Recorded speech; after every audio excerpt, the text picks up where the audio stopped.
Hey, you guys, it's Bobby, and today I am here with three amazing people. It was two, but I luckily brought in a third. I'm here with Chris Butler, author and artist of the Healing Light Tarot, Healing Light Lenormand, Quantum Tarot, Sun Tarot, all of my favorite decks. And we have Ramon Santiago, Moon Scarab, Hello. one of the best channels on YouTube. I dig Ramon so much. And my third guest, Kenn Payne, Hello. creator of the Oracle of the Hekatean Path, one of my staple favorite decks of all time. You guys don't understand. The three of you are very important to me. Okay, Chris, during lockdown, your videos revived my love of tarot. Ramon, watching your videos has inspired me to great production values and in-depth research. Kenn, your devotional deck is just a tool that has blessed this planet. I cannot tell you enough how much this deck means to so many people. It's allowed me to to share who Hecate is with other people and answer their questions better. Today we're going to be focusing on the Healing Light deck. One of my favorite decks, and I have to say, I am so excited to be sharing a live with Chris. Chris, I'm a total fan. It's a joke. This is great fun because I have actually Quantum Tarot, which I love. I'll tell you some funny stories about that. I'm looking for the 1.0. But the 1.0. Hang on. Of course, this one with Kenn as well. That one. Yeah. Yes, that one. I had the Healing Light. And I like it so much that I have two. I'm the same with the Lenormand. I love this Lenormand. It's like one of my favorite ones. Fine with somebody who is as OCD as me, because it's like if I find a deck that I really like, I end up buying a copy and then thinking, right, I want a working copy and I want a mint copy as well. Yeah, backup copy. You never know. Like comic books. Judgment Day, Zombie Apocalypse. You want that extra copy? I know. I've often thought of things that I would pack in a hurry if a zombie apocalypse happened, and one of the things is my tarot deck, definitely. Yes. It's funny though, isn't it? Because when you think, I mean, I was thinking that a couple of weeks ago, and you sort of think about what you would grab if there was an emergency and you had to evacuate the house. And I realized actually, if my house was about to burn down, one of the things that I would grab would be at least one of my tarot decks, because, I kind of couldn't live without it, Yes. It would probably have to be my Waite Smith that my dad bought me this one. So if the house was about to burn down, once I'd evacuated me and my mum, I would have to grab that, I think. So, yeah. You need an emergency bag by the door with your tarot deck and essentials ready to go. Exactly. Yeah. Not that I want my house to burn down in a hurry. Right, but you never know. You need this deck as a source of income should something happen. Yes. That's why I would grab my tarot deck. I would always have a way of doing things. Let's take a second to say hi to who's here. Oh, yeah. We've got Miss Tarot D. I love Miss Tarot D. Hi, Miss Tarot D. Hi. Sherry. Hello. We've got Free Spirit. Maru's here. What's up, Maru? Oh, Miss Maruta. It's lovely to see everyone. Wow. Did some shenanigans. I like that name. Oh, Amanda's here. Hey, girl, what's up? I really love you guys. all of you who tune in and share in the community. It's just a great thing. And I really appreciate everybody. I've just been feeling very grateful lately, you know. Oh wow, we got a bunch of people, huh? That's really great, isn't it? Lottie. Okay, so today, you guys, we're doing the Healing Light Tarot. Chris, when you started the Healing Light Tarot, what was your intention with that deck? It started out by accident. I got approached in 2014 by an old university friend who was looking for an illustrator for a tarot deck that she'd been planning, and we started work and it just didn't gel. And ironically, I was trying to hand draw the deck and hand paint it, and it wasn't working. You know, we kind of, what I was creating wasn't meeting her expectations. I was finding it difficult to understand what she wanted, and we got to a stage. I'd been hand drawing these things to very little avail, and then out of sheer frustration, I went digital. Just started going my own way, and I think I'd done 6 cards within 3 days, and then I found that I had sort of designs from unfinished projects that all of a sudden I realized that, they will form part of this. And the irony was, what I was creating was great, but my collaborative partner just did not feel that it was, it remotely resembled anything that she had originally envisaged. So we kind of just decided we'd go our separate ways. But by that stage, I think I had about 12 digital images, and I thought, I want to carry on with this. And she'd introduced me to the symbol of the mandala, which kind of had a very, absolutely, which the back of the cards, and which is featured on every one of the cards. And the concept behind it left a really powerful impression on me. So I decided that, there we go. It's on the back of the Healing Light Lenormand as well. So I decided that I would just carry on in that vein, using the mandala as the theme. And that's how the deck took shape. And I've got to be honest, I mean, it's, of all the things that I've done, it was a real labor of love. And I'd started, it would have been, I think about 2008, 2009, I'd started work on another tarot deck, just with the, the sort of idea of doing a traditional tarot deck. And again, it stalled. And I kind of feel that the Healing Light Tarot was that deck, but it was kind of, it just wasn't ready yet. And it took till 2015 to actually find the right form for it. And that's how it started. It started out, I was just going to call it the Mandala Tarot. And obviously Lo Scarabeo expressed an interest in it, and it went through several title changes. And then we finally settled on the Healing Light Tarot, which I think was that was not my idea. That was the publisher's idea. And yet I think it's probably the best title they could have given it. I love the title. It's funny when they said, how do you feel about this? Initially, I kind of thought, it's not what I wanted. But then I thought, this does sum up the whole feeling of the deck. And it was a good move on their part. But so how did the Healing Light Lenormand come about? That was, it was about a year after it had been published. The Healing Light Tarot had been published.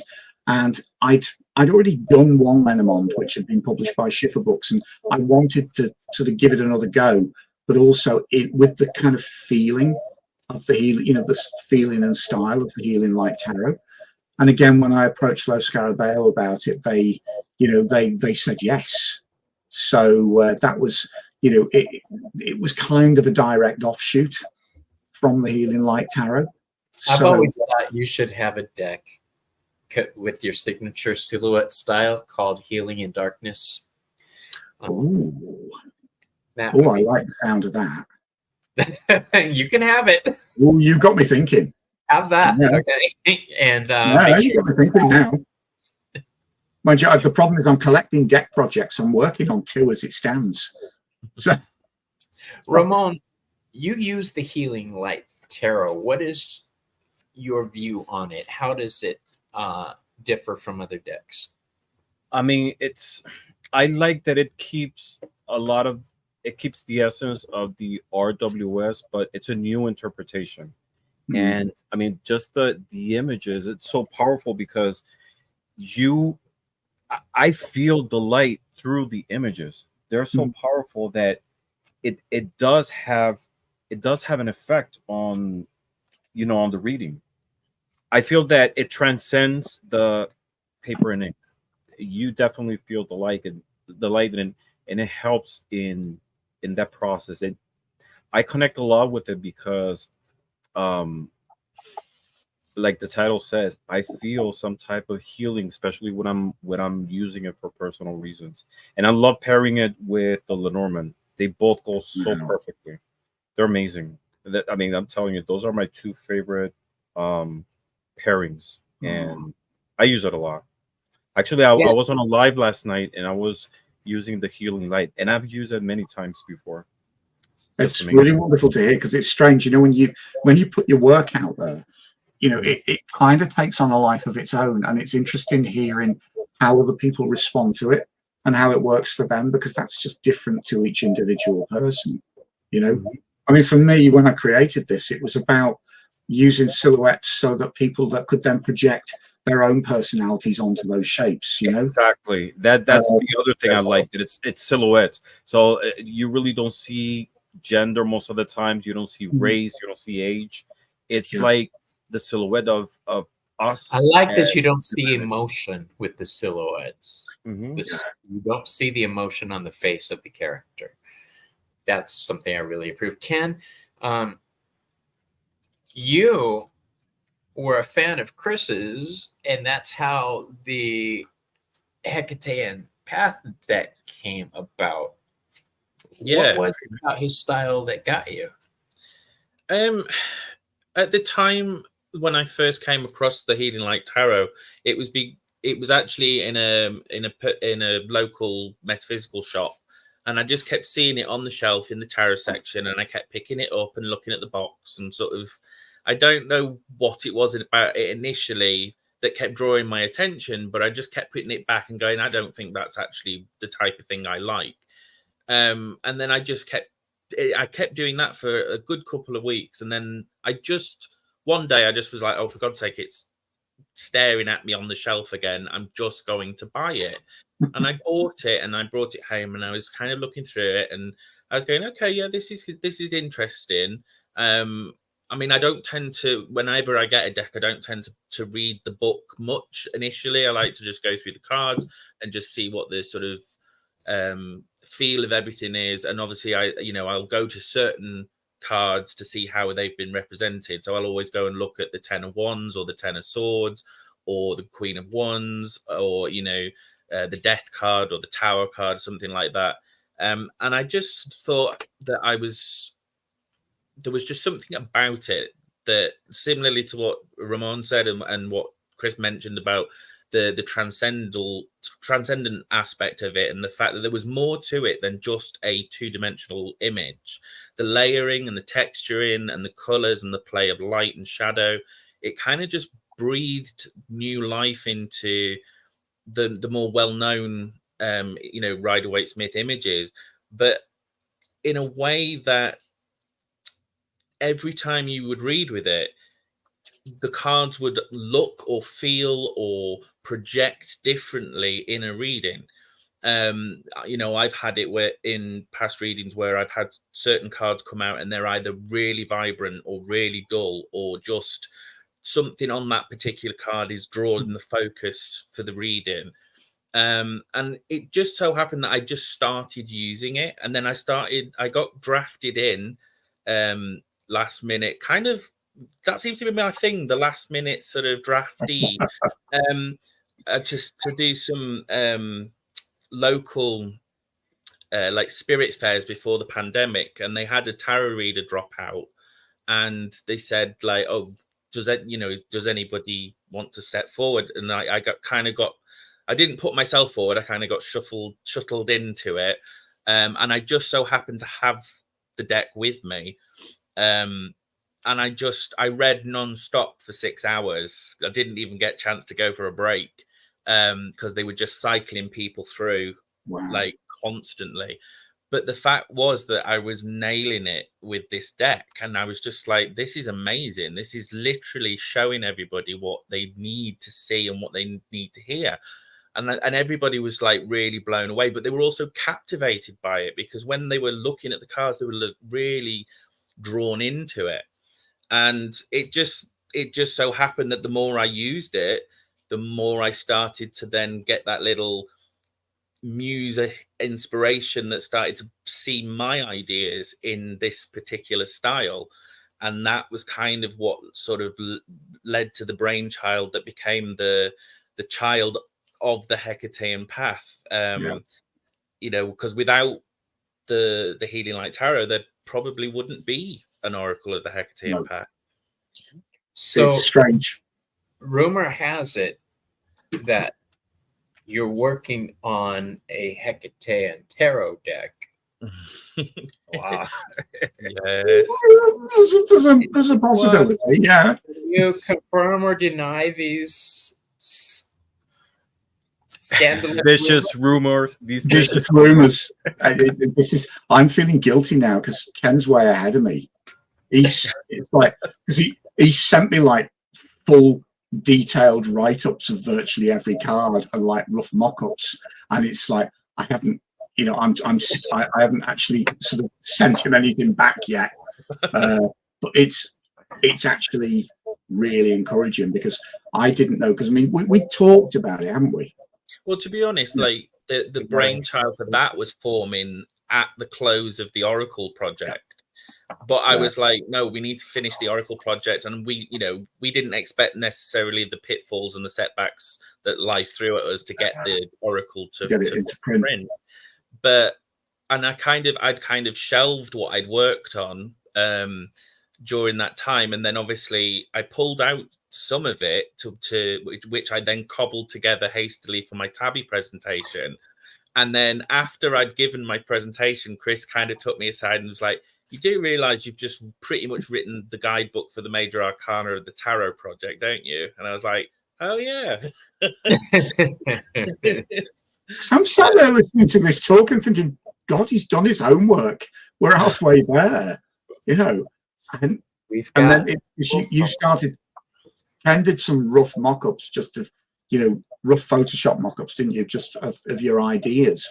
And I mean, I was kind of worried initially, because I thought, well, he'd done such a thorough job with the Oracle, and it's 60 cards, and I'm thinking, well, can we do a tarot deck and still do something original on top of that?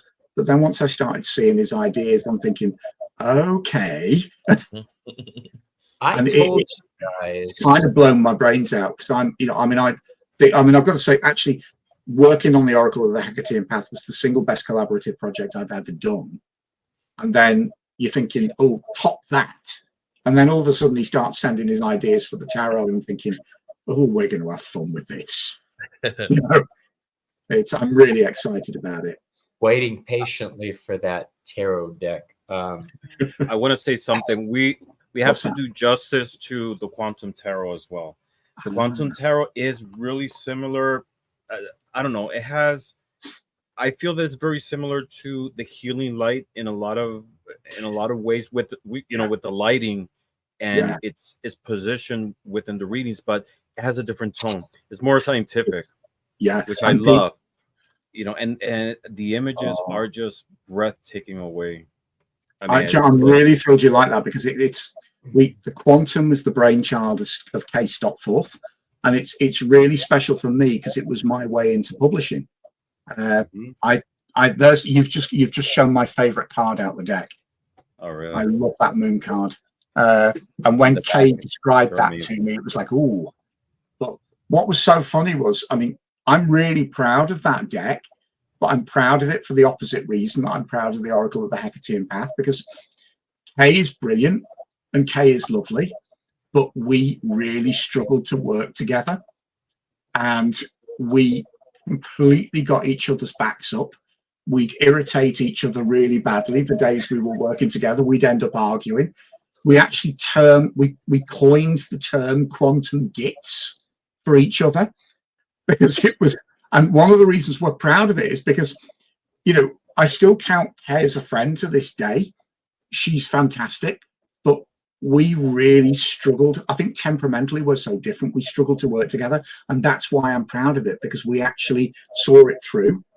And I think we created something really special. But then Kay's concept was just a stroke of genius. I mean, I remember when she approached me about it, I felt really honored that she'd approached me, because I didn't have anything in print at that stage. You know, she'd offered me the job on the basis of my first tarot deck, which was unpublished. She'd seen a handmade copy of it. And then when she started outlining the ideas behind the cards, and the fact she'd already done, it was a similar position to Kenn and I, in that she'd already done an oracle deck called the Universe Cards, which was based on photos from the Hubble Space Telescope, and it was published by HarperCollins in the late 90s, I think. And then she kind of wanted to expand those ideas into a tarot deck. So it had a very similar genesis to the oracle, you know, as it's a similar story to mine and Ken's story now. And certainly the fact that we're moving on to a tarot deck. But yeah, it wasn't an easy project, but it's one we're both really proud of. And Kay is just, she had this knack of actually being able to take, you know, astronomy, physics, astrophysics, and make it accessible to tarot, and, you know, actually bring out the mysticism behind it as well. So yeah, it was a great project. I love that deck because it's a blending of science and mysticism. Yes, I love that you know, that contrast between one and the other, which I believe at one point in the past they were one, you know, but yeah, for a time, you know, it's man and, you know, control and a lot of different negative situations diverted. It's only modern society that views sort of science and spirituality and mysticism as something separate from each other. And I think that's what I loved about Kay's concept. It kind of just fused it all back together. You know, I'd love to revisit the Quantum Tarot one day and do a version 3 if I ever got the chance, because one, I think Kay and I would get on much better now because we're older and less hormonal, which is, but also as well, it was kind of part of my learning curve with Photoshop. And I think one of the frustrations was that we would have ideas, but at the time I couldn't do them justice in a way that probably I would be able to now. But, you know, it stood the test of time, which I'm really proud of.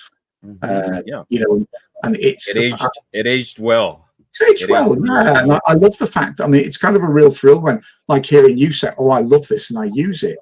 Because you think, here we are, like, you know, it was the first version was published in 2008. Kay and I started work on it in 2006. And yeah, here we are in 2024 and it's still out there. So it's kind of just Speaking really of decks that are still out there, Chris, I want to say 2 things. First, you guys, if you have questions, go ahead and put them in now. We're going to be taking questions. Please put some emojis on there so we can see it easier.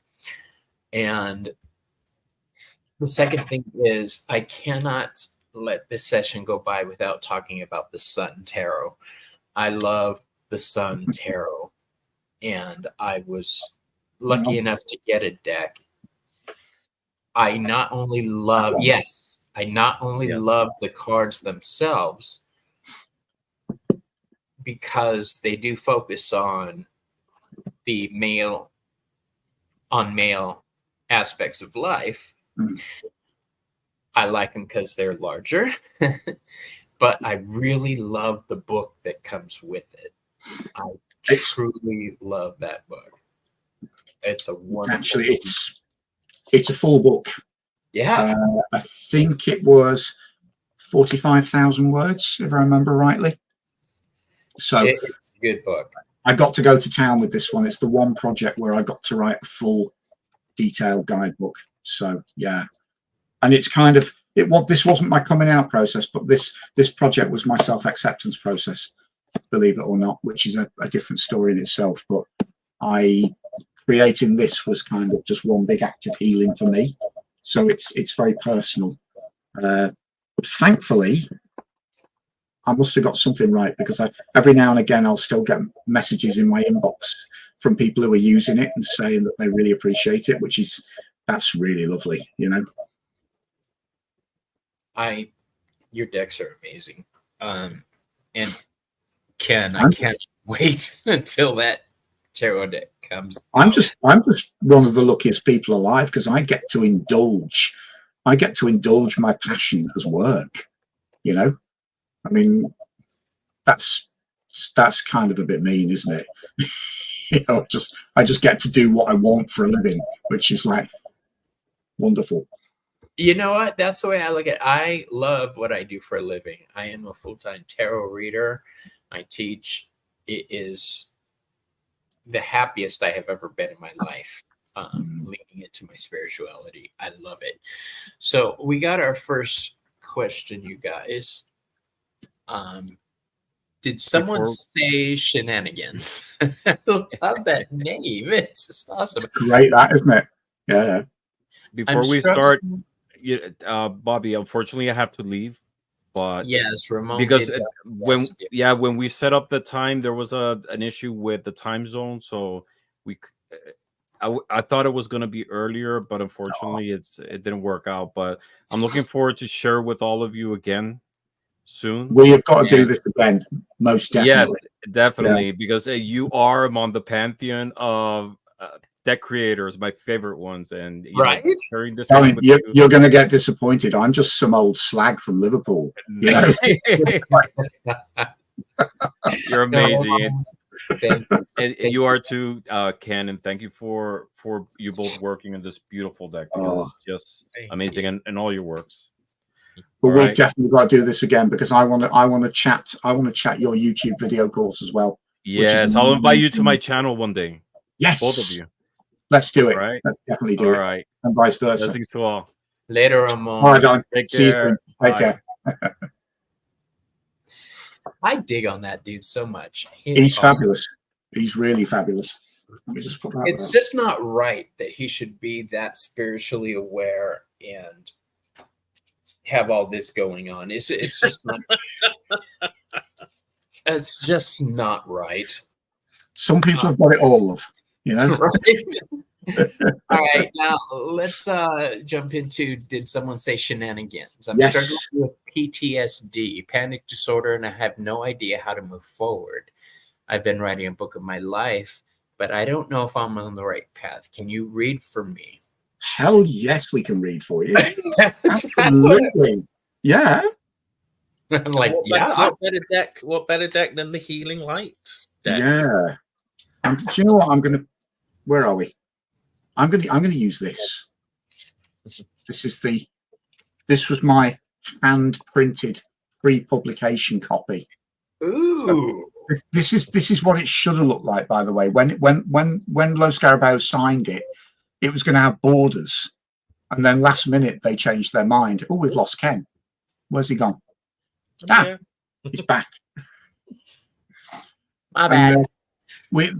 They decided to go borderless, which actually I think was a great move. But I'm still very fond of this, because this is what I had for a year to read with before I got my courtesy copies. So yeah. So you want to start? I am going to pick out 3 cards: situation, challenge, and advice. How does that sound? I like it. As somebody who has spent a lifetime dealing with anxiety as well, I can partially empathize with this. And can. So you've come to the right reading room. I'm not saying we can solve it, but we can stand with you in solidarity. So I love that. Situation. I'm going to pick 4 cards because I'm going to pick an encouragement card as well. Situation, challenge, advice, and encouragement. Okay.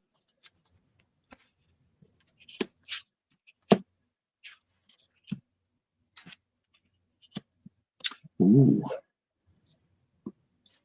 Right, situation. I've got the Page of Swords. So I'm kind of sensing here in a position of learning, but also in a position of vulnerability. And I also see this page as being, what's the word? Cautious is one way of putting it, but also fearful of opening up to people. There's a sort of element of mistrust about this guy. And I've put the mandala around his head because it's actually, he's in headspace and that's where the healing needs to be. And that was something quite personal for me when I was designing this, because my sort of anxieties and panics very often came from a place of over analyzing and a place of introspection. So this, I would say, sit with your vulnerability, but at the same time, take the risk to sort of open up to the people around you that you trust. If there is nobody around you that you trust, start to reach out and seek like-minded people. So that's where things are at. The challenge, interestingly, is the Two of Swords, which I see this as the denial and anxiety card, because I've kind of, this is one where you've not got a silhouette, but the hilts of the swords are kind of blocking her eyes. So there's a kind of part hint of denial here, but also a part hint of anxiety, an inability to see a way forward, difficulty in keeping things balanced. So again, also here, the mandala surrounds the white dove, and I wanted to put that little symbol of freedom in there, because for me, when she can shift those sword hilts, she'll actually be able to see more objectively, and then there will be this kind of sense of liberation and freedom. So the challenge again is one of, you know, one of courage, daring to sort of step outside yourself and daring to connect. Maybe daring to look at the things that you're frightened to look at. Advice, Ace of Wands. So maybe a little bit of that fire energy, something a little less cautious, something a little bolder. An encouragement card. I love this. The Empress, you will blossom. You know, in terms of, are you on the right path? I don't think we can answer that, but you can answer it from within yourself. And I would say, just do what you feel. And at the moment you're feeling to write your book, go for it. Be fruitful, be creative, you know, and yeah, just blossom like the Empress, because it's all in there. So that's my reading. Who else has picked any? Ben, you got any? I picked some, which I think actually tie in quite nicely with Chris's. So the first card that I drew on this one was the Eight of Wands. Ooh. Now, although this can be seen as like quite positive sometimes, and it can be seen as things moving in the right direction, I can also see it as a card of anxiety, of a card of panic, because sometimes things feel like they're moving too quickly and that we don't have control or direction over it. And then the next one that I pulled out was the Five of Pentacles. But interestingly, this kind of made me think about how you are wanting to write about your life, and there will be hardships that you will have to maybe relive in order to sort of write them truthfully and you know and to process through them yourself. But when it came to the last card, I got the 9 of Wands. And so there's a great sense of triumph, of achievement, of resilience, of the strength to be able to endure, what life throws at you. And I think the fact that I've got 2 wands and Chris had the ace. Yeah. It is about following your passions, following those things that stir you. And if it means, writing a book about your life, then, go for it. Absolutely. Well, what did you get?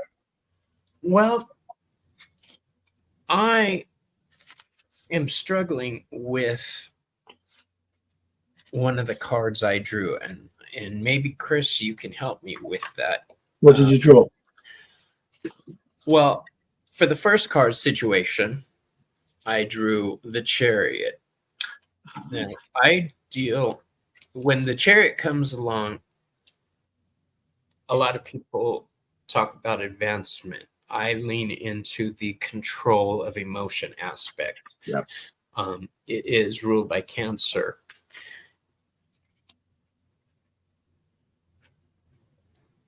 It seems to me that the PTSD is really screwing with you.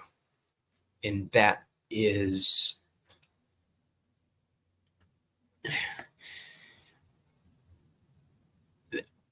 I want to ask something, but I don't want to put you on blast. Have you had to...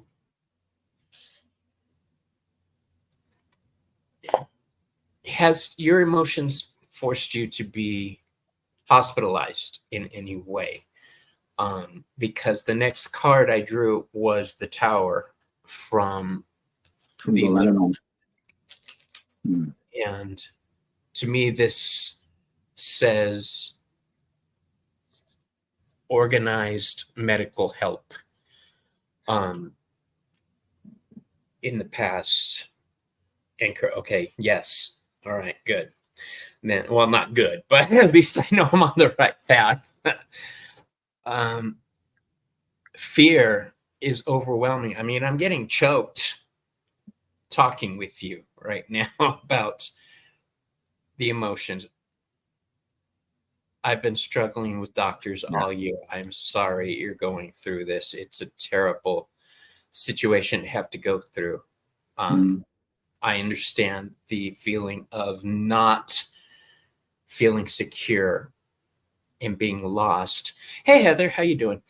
But that's in the past, and currently you've been focused on controlling your emotions. Yes, you've had to deal medically with the situation. But the next card I drew up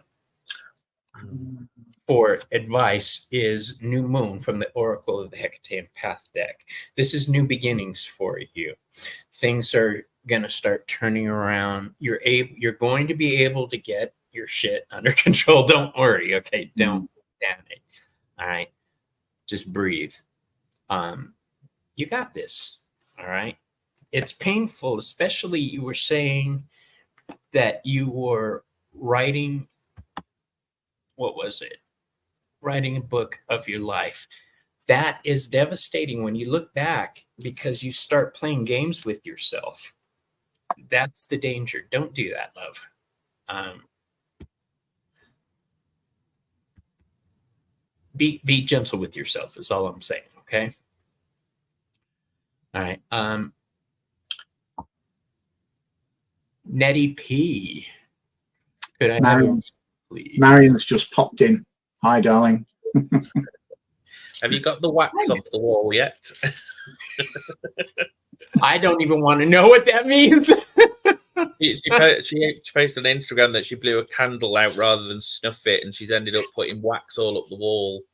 And so she was asking me if anybody knew tricks to get it off the wall.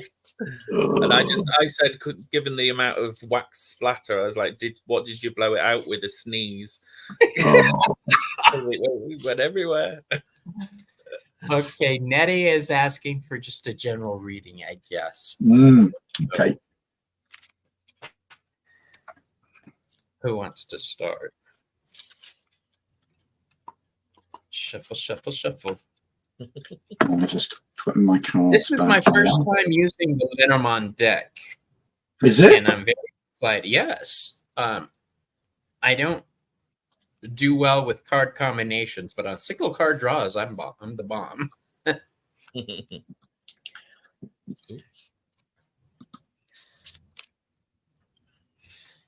Oh.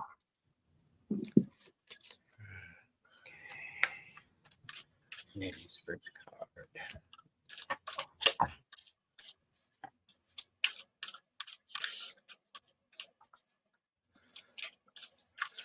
Right, I think I'm going to pull the same 4 cards again for Nettie. Situation.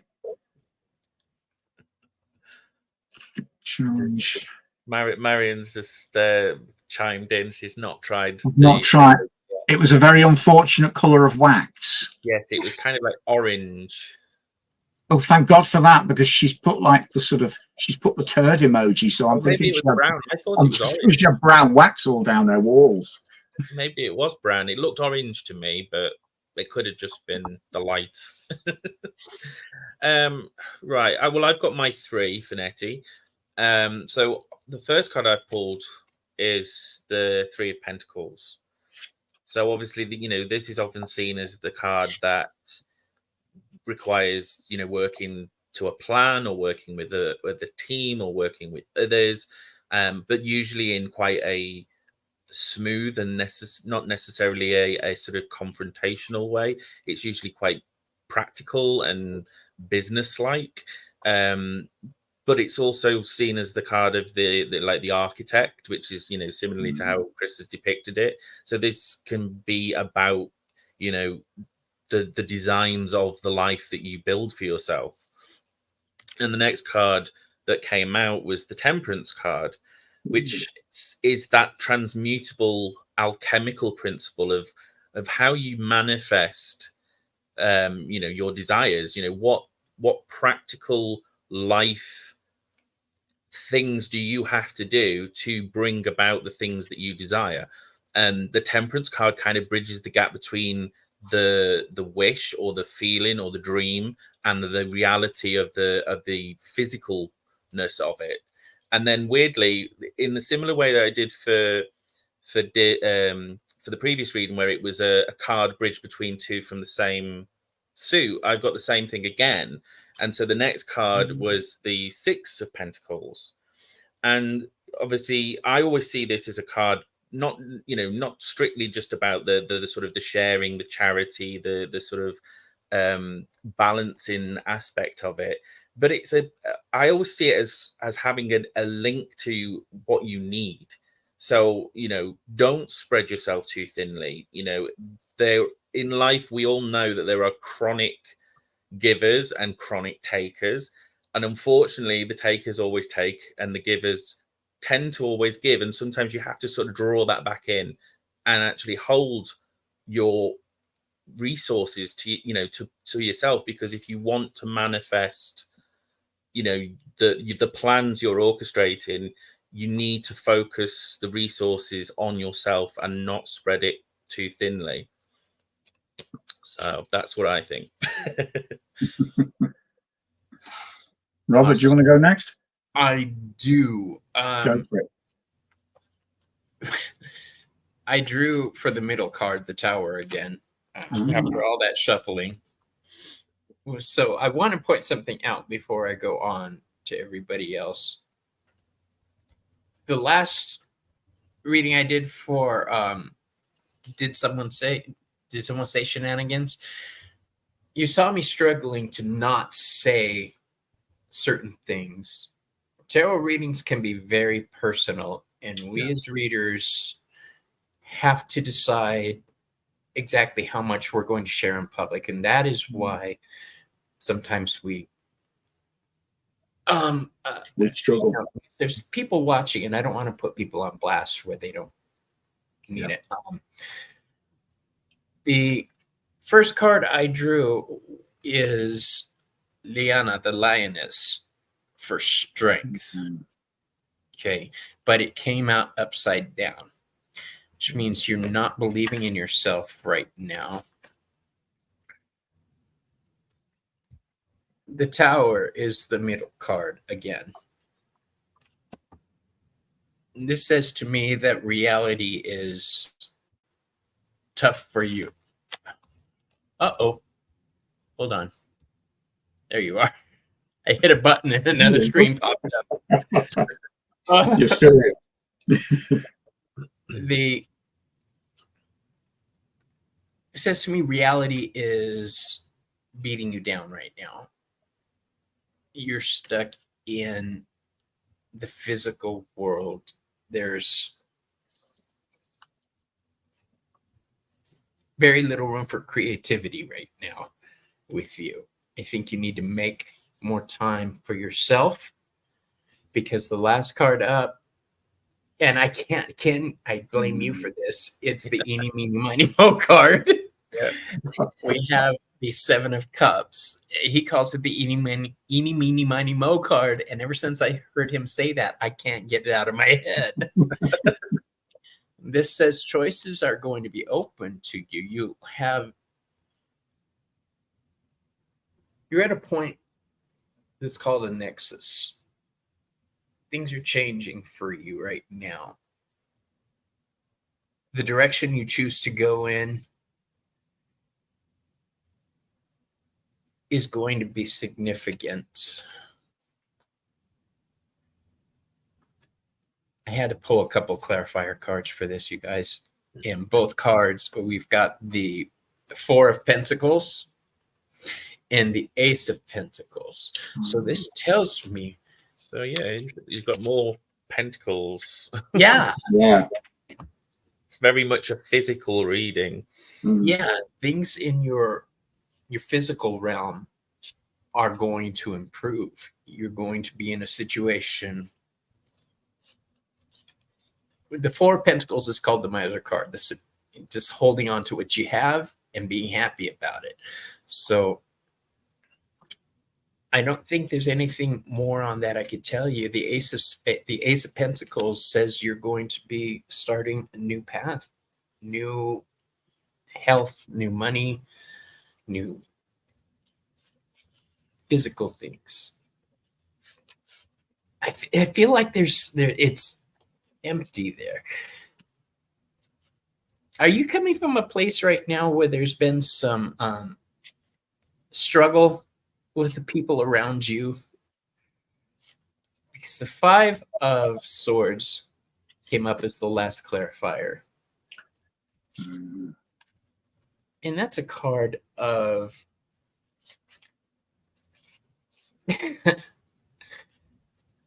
some people say it's a bad card. I don't think it's a bad card. It depends on which side you're on. If you're the guy holding the swords, you're in a good position. If you're one of the two people walking away, you're not in such a good position. But I get the feeling you're going to be in the one holding all the swords. You are the one who will have opportunities opening up to you. So I'm going to let that lay for now. That's interesting. Tower keeps popping up. It does, doesn't it? Yeah. When because my cards are quite different, but they very much complement yours. So, because my first card that I picked was the Ten of Swords, and as soon as Robert said, you know, you're at a turning point, that's kind of what I felt when I drew this. I feel as if you've turned a corner with this. And not necessarily a particularly easy corner. But I then drew the Hangman, which says to me, you've turned a corner, but it kind of feels like everything's been turned on its head, which feels disconcerting. And also I sense there's a feeling of being out of control here and feeling vulnerable. But I also picked the Sun card, which says to me, just kind of go with the flow with this and kind of reach for the sun. You know, this may feel incredibly disorientating and also, you know, very disruptive, and it might feel as if so many things in your life are being upended, but hold on to this positivity. The reason I say that is because my clarifier that I picked is the five of wands. And yeah, this is the strife card to me, but I always see this as constructive strife. These are struggles that I think we grow through. So, you know, this kind of may feel like a bit of a turbulent, disorientating ride at the moment, but cling to this and cling to this. Yeah, these are not easy circumstances, but there's a lot of potential here. And, you know, a lot of potential to sort of step out of this, come out the other side with a lot of positive gain. Okay. A lot of new opportunities showing up. Yeah. So, Maleficent, I have a question. You posted on here, you've been single for 3 years now. All my relationships in the past were unsuccessful. I can't figure out where the problem is. Am I doing something wrong? I am a woman of 35 years old. I doubt you're doing anything wrong. Hell no. But it's random, girl. It's you know, I've just shown a little bit of personal experience. I'm now in a relationship for the first time in years. yeah. And I'm happy, but it was completely random, you know. And I finally realized, no, I wasn't doing anything wrong. I just hadn't met the right person. But yeah, but we can pull some cards on that anyway. Okay. Nettie says, thank you. I really needed this reading. You guys are awesome. Oh, And hi, Osiris. How you going? Heather said she's have a great rest of your day, gentlemen. oh, Marion, it's Tuesday, Mars Day. Mars rules the tower astrologically. There you go. All right. This is why I love having this woman in the room. She's my astrological goddess and guru. She really is. She knows her stuff. Actually, I need to ask Marion at a later date about my my placement of the asteroid Hecate in my natal chart. Now that would be interesting. Because I found out where she was. I just don't know what it means. Marion, do you think you would consider coming on my channel and talking about astrology? Oh, hell, you've got to have that woman on your channel. She's fantastic. I would love to put her on and take her down the fool's journey. That'd be fun. Yes. All right, so Maleficent. I'll start off. The first card I'm picking for you is Kerberos, Obstacles, Cerebus, the big scary dog.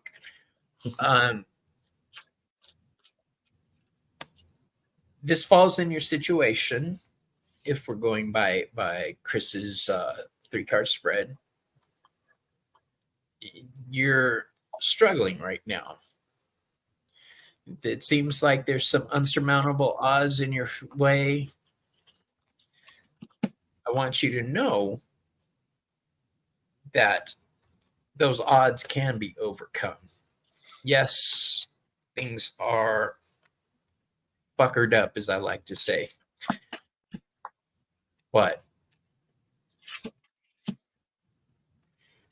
some things can't be avoided. They have to be lived. So whatever challenges you're facing right now, know that they have to be faced. Okay. The next card up we have is the 2 of Wands upside down.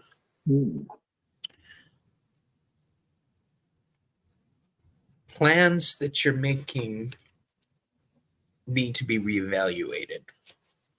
Okay.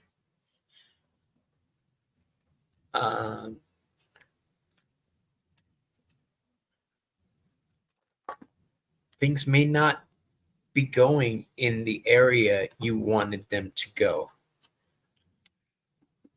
Your last card is the Woman.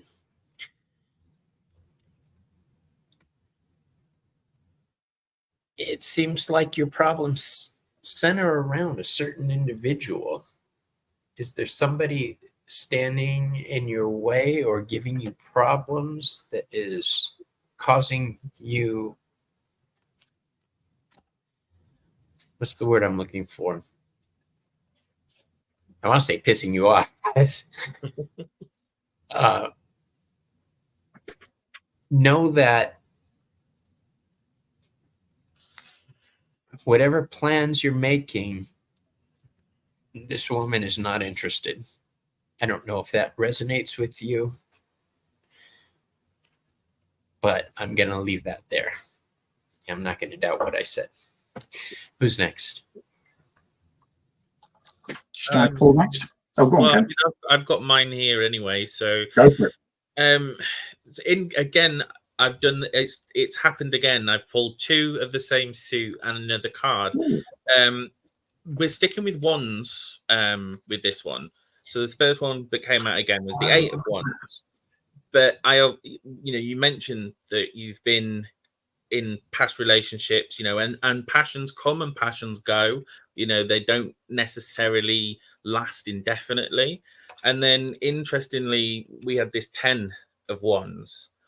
And I think that this is kind of telling me that the focus needs to change from this almost this sort of score sheet of, oh, well, that was a failure, and that was a failure, and that was a failure, and that was a failure, and getting bogged down in those unsuccessful relationships.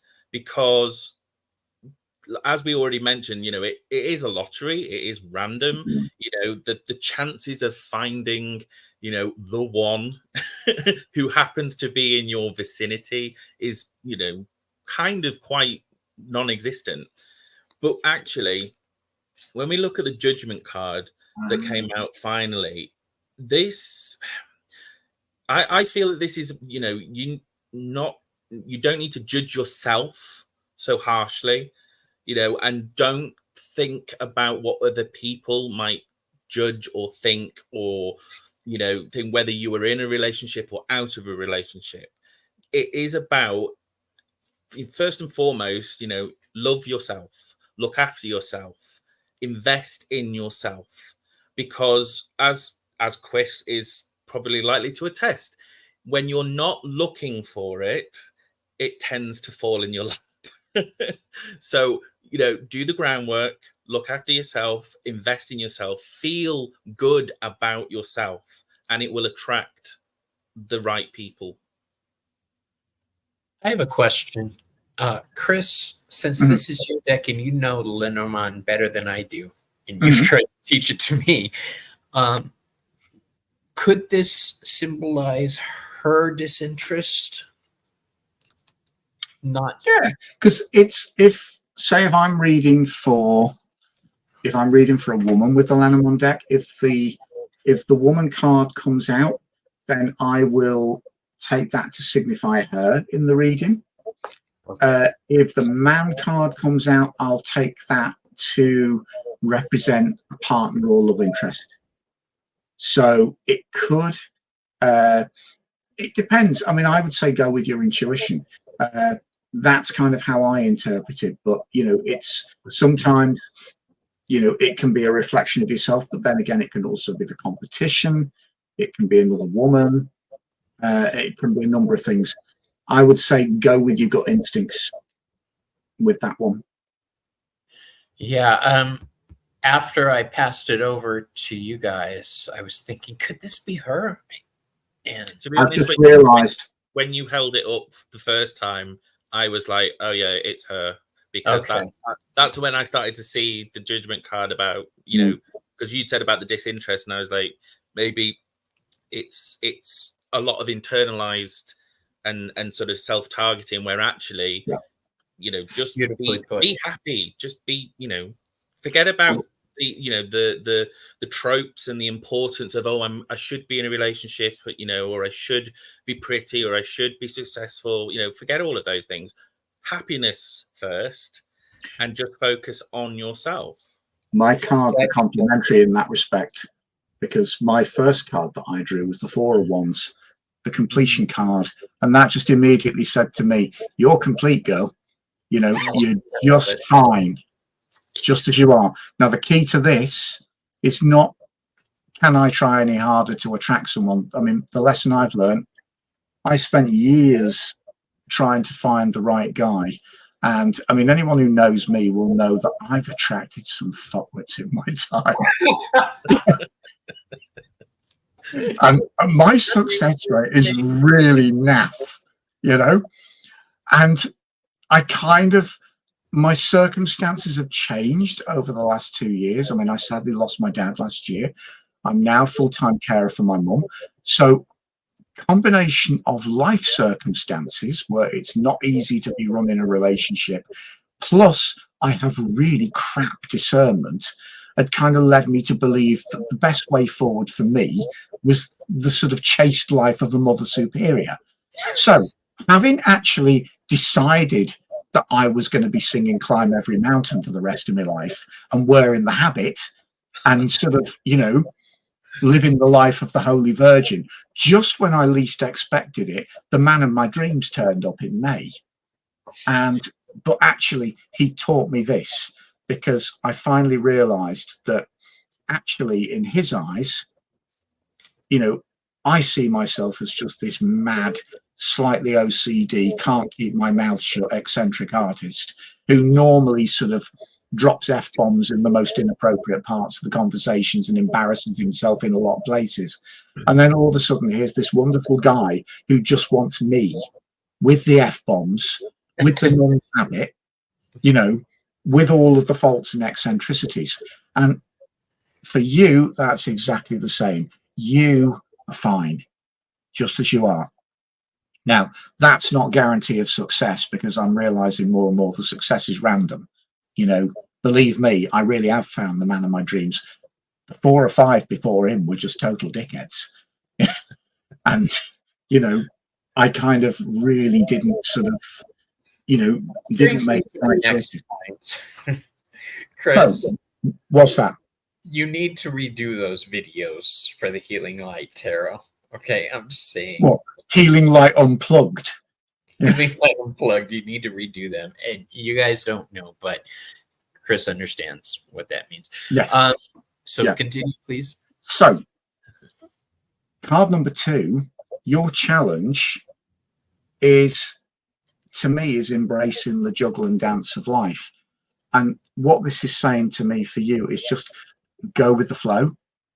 You know, I see the pentacles. I mean, one of the things I did differently here is, I love on the Waitsmith, you've got the pentacles linked with a lemniscate, so which kind of shows that it's a dance of infinity. Whereas here, I wanted them linked by the mandala, because I very often see these pentacles as representing the way our relationships overlap in life. Now, this could be friendships, it could be family relationships, it could be romantic relationships, but I kind of see the pentacles as representing individuals, and we're kind of in the hands of the juggler, and we kind of overlap with each other, then we separate, we may overlap, we may link, we may bond, but go with the flow. That's what that says.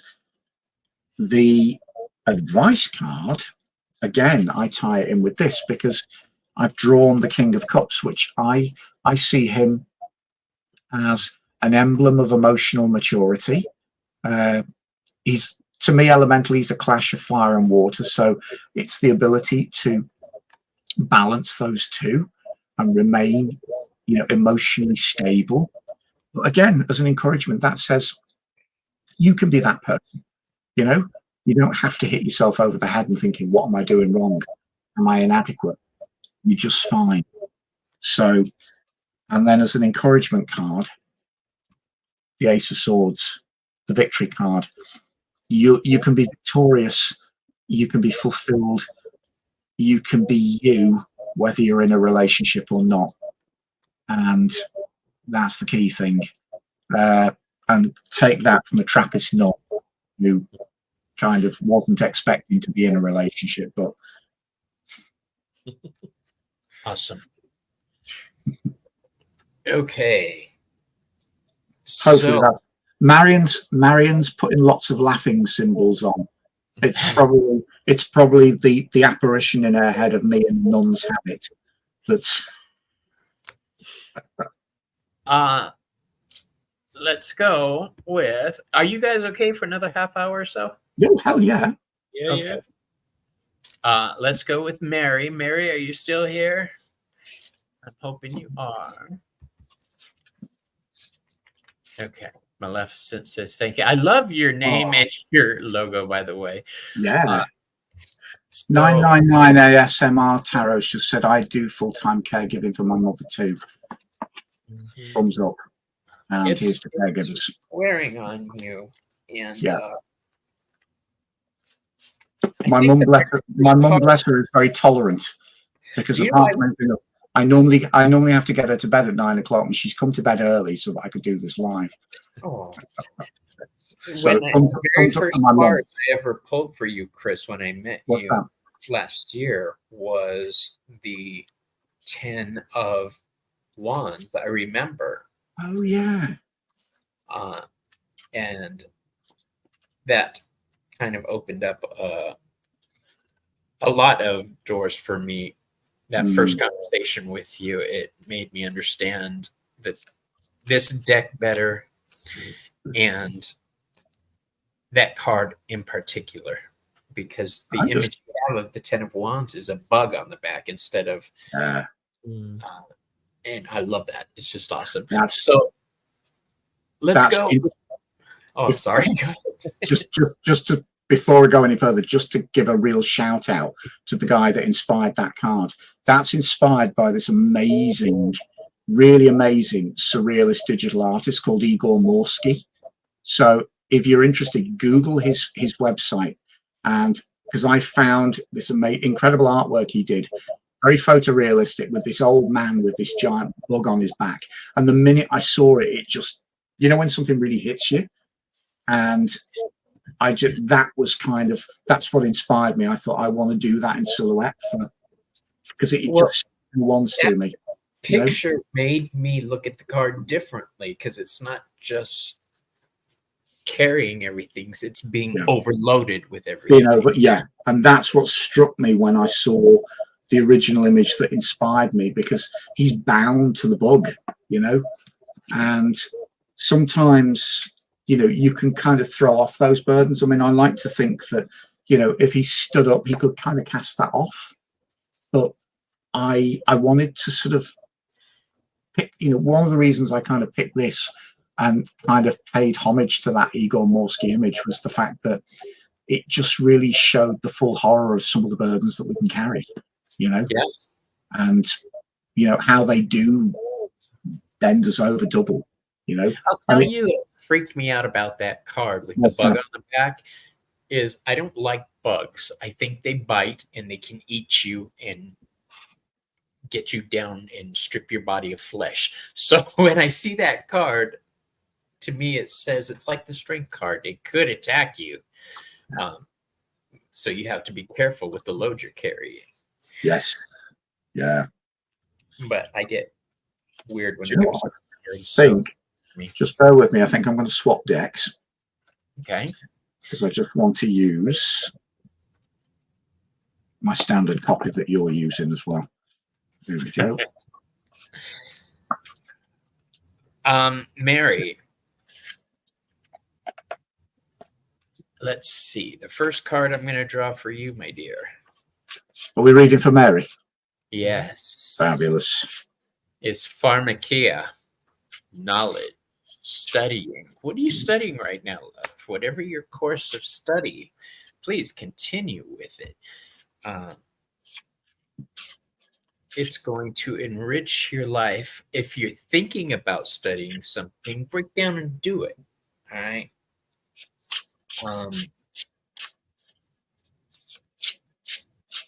Chris said earlier about grabbing life. It's time to do that, my love. The next card is the Eight of Pentacles. That's the card of mastery. With the Pharmakia card, knowledge and mastery. The third card is the Woman. And I'm shuffling these up. Yes, I'm shuffling these up very well.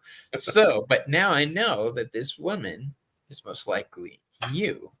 So your focus is turn light to travel and stay in campgrounds. Did you just say you've got the Eight of Pentacles? I did. So have I.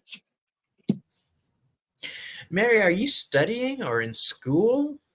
Or what's going on, dear? She likes to travel.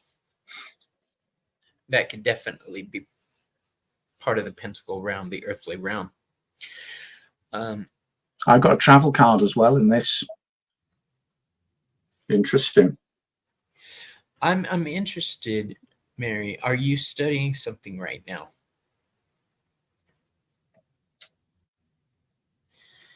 Let's give her a chance to answer. I'd like to travel. I'm going to leave this here. I'm going to pass it to you, Chris, since you've got your cards pulled. Okay. So, situation card. I drew the devil. So I think we're dealing with some fears and insecurities. My devil card is slightly different here in that you can see this guy is absolutely tormented and he's got two demons blasting trumpets in his ears and he's desperately trying to shut out the noise, and the devil's standing behind them. And this, to me, this can be about how we get bound up in sort of our fears becoming the big bogies that we won't turn around and stand up to. So that kind of, for Mary, I'm kind of saying, what are you frightened to face? You know, She's studying tarot right now. challenge, Eight of Pentacles. So, I mean, this for me, this is the card of application, but it's also the card of putting your skills to fruitful use. Now, I'm kind of wondering whether you're kind of having a crisis of confidence here. You know, this devil card tied to this card of application and mastery. So maybe your challenge is to step into your confidence here. Advice. Oh, I love this. Queen of Swords. You're stuck in the dark night of the soul right now. Now, you need some of her attitude.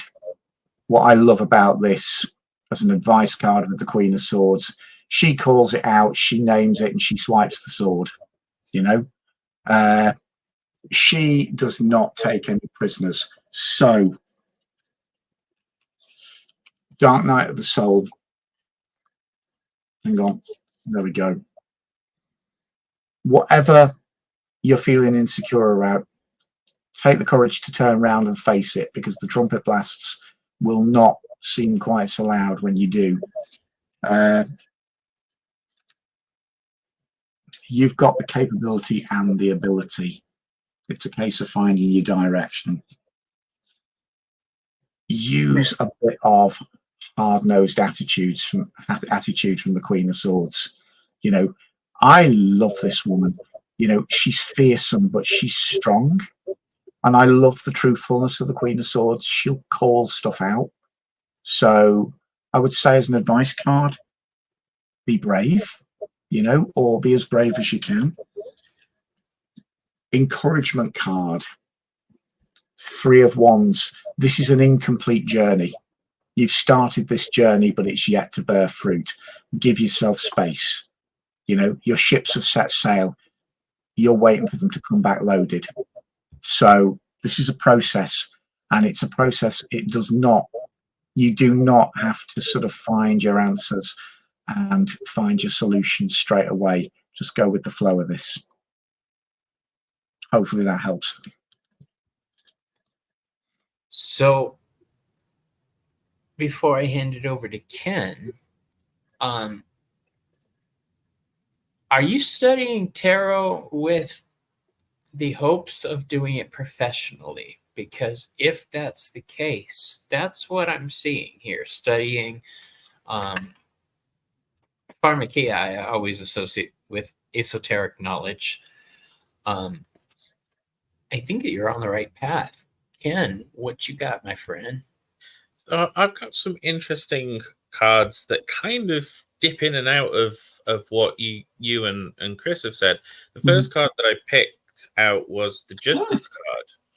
Now, as you guys were talking, and obviously Mary was kind of chiming in with a little bit of extra detail, I kind of got this sense of the trappings of society, the binding laws and rules and expectations, and the things that are expected of us, that we then somehow feel bound by, because that is just the way things are.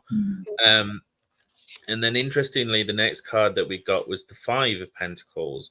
Now, you mentioned in one of the early comments about sort of like wanting to travel and sort of go light, and sort of almost like you wanted to leave a lot of things behind and just go traveling and things like that. And I kind of started to see that, but then also started to see, I suppose, that the anxieties behind taking a chance or taking a risk, and the fact, of what you may either be perceived by other people, or things like that. But then similarly to the way that Chris pulled the Queen of Swords as far as a card of like direct action, I got the Magician. So we're kind of building on that sense of, you've taken the sword. Well, now you can, everything that you need, everything that you have at your disposal, as far as your own skill set, is everything that you need. And it's just a case of putting faith in that ability to enact your desires, and who is anybody, who are other people to sort of tell you no. The Magician just does it. And I think that that's kind of what you need to do, is just trust in your own ability to make the right choice when the time comes. In the Healing Light deck, that is my favorite card, the Magician. It is. That is my favorite card. I love that. He is cool. I totally dig. Okay, Mary says she's not studying professionally. I think you could. I think that this is something you would be good at. So let's go on. Audra, may I have a general reading about my new endeavor? I have ideas about starting. Okay. New possibilities. I think everyone should study tarot, actually. That's really unfair of me to say, Mary. I think tarot is a tool for self-enlightenment. And if you can make a couple bucks on the road, well, more power.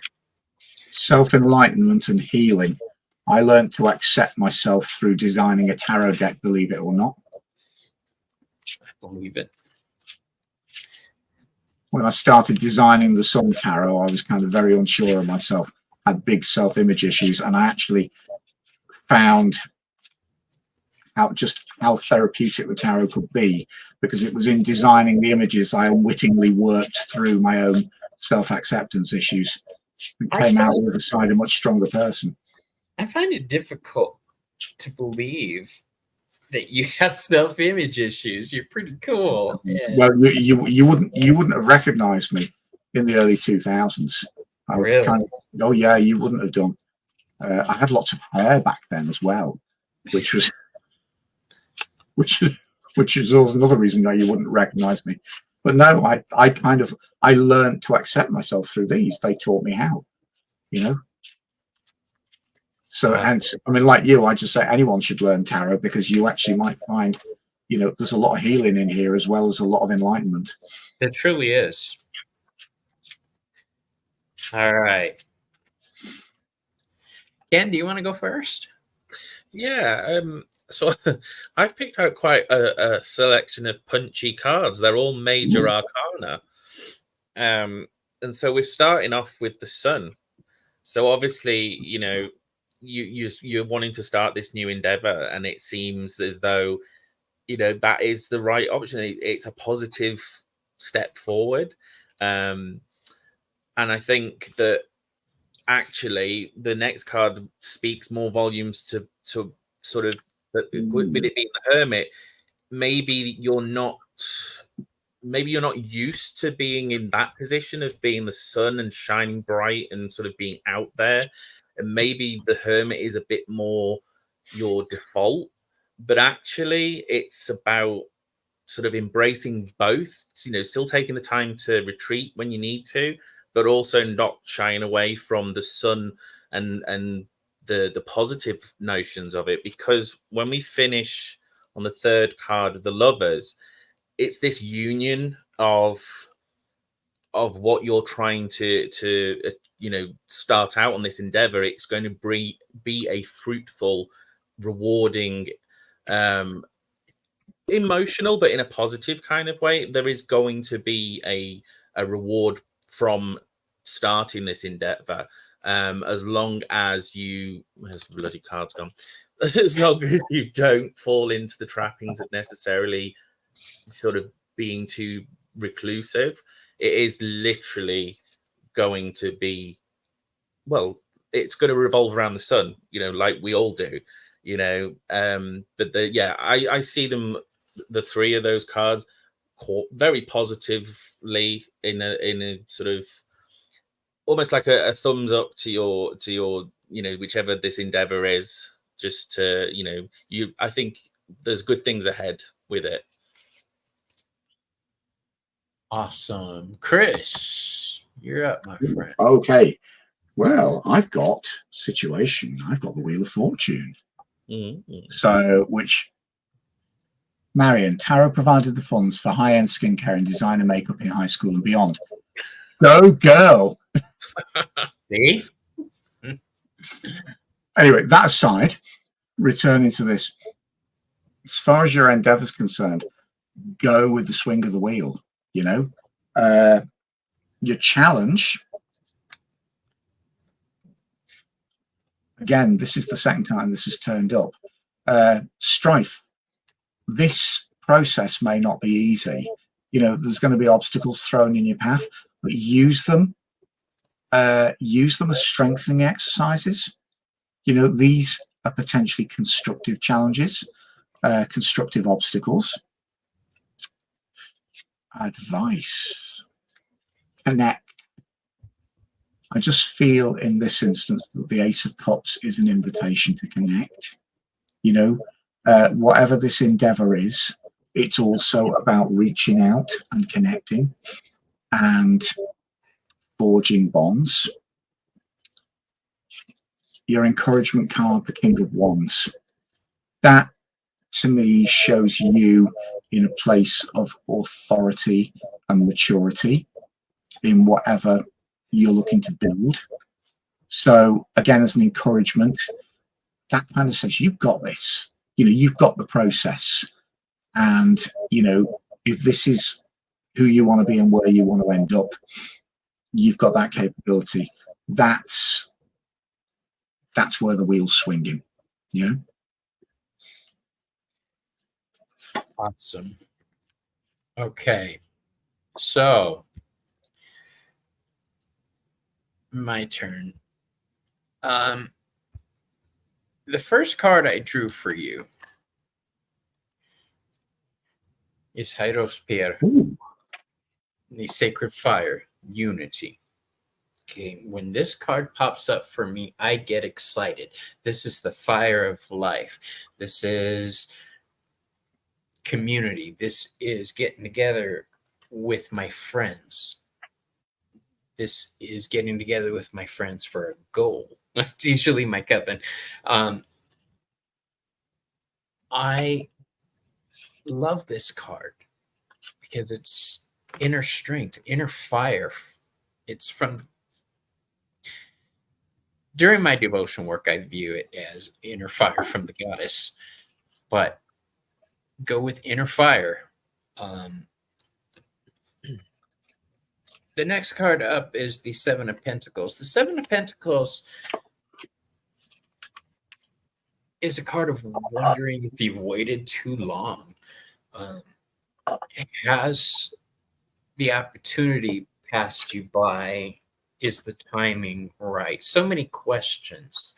You're overthinking everything. I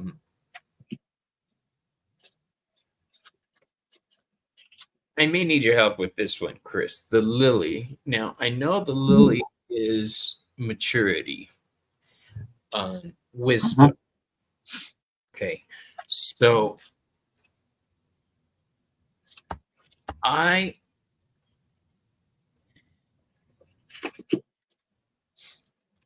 use your best judgment. All right, you're not a child. You have that voice in the back of your head that's telling you things. Listen to it. Don't listen to the screamy, doubtful voices. Listen to that one, that fire of strength that's in you. Okay, go with that. That lily as well, if it represents purity, it can also represent clarity. You know, so again, it's purity, but it can be clarity of thought process, clarity of intention, you know, and also the maturity to make informed choices and stable choices. It's got wisdom attached to it. Wisdom is the key word that I'm getting from the Seven of Pentacles and the lilies together. Mm-hmm. You've got mature wisdom. You've got experience backing you. Don't be afraid of the future. I think, you guys, we're going to do one more. Okay. And then we'll call it. This is Osiris. Hi, Osiris. How you doing? Can I please have a reading too? My English is not good, but I'm trying. Don't worry, baby. Mine isn't either. Hey, Gerald's here. Gerald's here. Yeah. I didn't see that. What up, homie? Okay. So, Ken, do you want to start off for Osiris? Yeah, just 1 second. I have a cat on an altar. I need to ensure that things are not going to get knocked off. You know what? I feel that because I'm terrified my cats are going to knock over my candles on my altar. Earlier this year, one of my cats, the eldest one, Merlin, jumped up on the altar while there was a lit candle and literally stood over it while his fur was singeing. It fucking stank. It was horrible. Oh, he was fine. He was oblivious to the bloody thing, but yeah, it was this terror here, little Lady Luna, climbing where she's not supposed to. She's gorgeous. So, yeah, unfortunately, she knows it. I'm going to switch to the Oracle of the Hekatean Path, I think. See, I'm stuck with the Healing Light because I didn't bring any others to the table. But that's fine. I'm doing all three. So, so we're going to start with the Nine of Cups, which is quite a nice, buoyant energy to it. It has this nice sort of. I don't like the word sort of wish fulfillment, but it kind of gives that sort of quality to it. There's definitely a sense of freedom on an emotional level where you can, if you can trust the feeling and can trust the information, that you can trust yourself to experience the emotions, and then that will come with a sort of very fertile, nourishing, almost maternal energy that you might want to sort of dwell in a bit too long. It's nice, it's comfortable, it's secure, but actually it's only a short-term thing, and eventually, like when we grow up and we fly the nest, we have to sort of set out on our own, and not sort of rely on those sort of safe, warm, sort of protective spaces so much. And then we got the Two of Wands, and I definitely see that this is a card that will help you to manifest, because it's about bringing any disparate or opposing energies back to the center, back to this central line where the mandalas meet, to find that polarity, to enact on your passions, and to actually energize yourself as you move forward, because you are potentially standing on the world. You know, you have the world at your feet. There's always options. There are always these avenues that you can follow, but don't sort of spend too much time sort of disparately debating. You know, just bring everything that you have at your disposal together passionately and actively, and it will work. All right. Thank you. And to answer your guys' question, no, Ramon isn't here. Hold on. There we go. Oh, you're back. Yeah, I'm back. It was supposed to be a simulcast, but there was a timing issue, so Ramon had to dip out. Everybody loves Ramon. Oh my gosh. Everybody loves Ramon. Everybody loves Ramon. He's such an awesome guy. All right, Mr. Butler. Right. Now, I've drawn from the Oracle of the Hekatean Path. Now, the interesting thing is, my first card and my last card are about protection. So the situation card, I've drawn Proper Liar, the one before the gate, which is the card of the Guardian. Now, as my encouragement card at the end of the reading, I've drawn the Holy Daemon of the Lower Realm, which is the protection symbol. So these will make sense when I show you the other two cards. The first thing that came to me here was find your safe places, find your safe people, because your challenge, I've drawn the Barbara Fora, the Eater of Filth, and this is the cleansing card. Now, this says to me, when I say find your safe people, find your safe spaces, find the places where it's safe for you to open up and face your own inner turmoil and demons at the moment. Because the advice card, ironically, is the exact opposite. It's Satira, the savior card, and this is the card of salvation. So we've got this challenge, which is all of this darkness and stuff within yourself that you maybe don't want to face. But the advice card is kind of almost showing a purification in facing that stuff. And this is exactly what she is about. It's Barbara Fora takes this aspect of the goddess, takes all the darkness, all the filth, and ingests it and burns it away, and to me there's a progression leading from her to her, with all of this purity and light and encouragement. And again, the encouragement card is the protection card. So what's coming over to me from this reading for you is actually whatever it is you need to face, there are safe spaces and safe people that will help you to face it.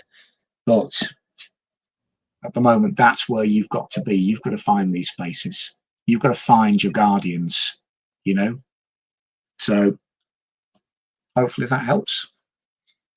Robert, what about you? So, first card I drew. Joking.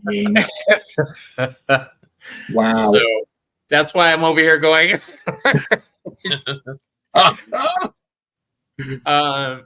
Okay. Everything in this reading points to you taking action, you having the upper hand right now to proceed in the path that you want. And I say that because the next card I drew is the Magician, my favorite card of this deck. I mean, look at that. It's gorgeous. I when I got this deck, I just sat there staring at every aspect of this card. I love it. You know, that card was an accident. Really? Because that's not what I planned to do. And of course, what I planned to do didn't work. And then I just ended up improvising for 3 hours on the computer.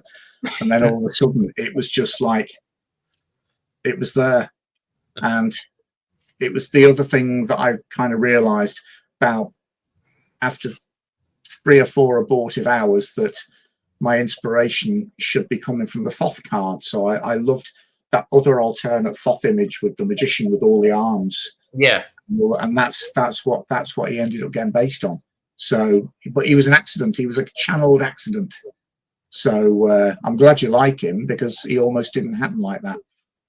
Oh, I love it. Look at this, you guys. It's Budamus, as we say. You have the challenge for you is decision. Just deciding to do something, believing in yourself. Don't ever listen to people, right?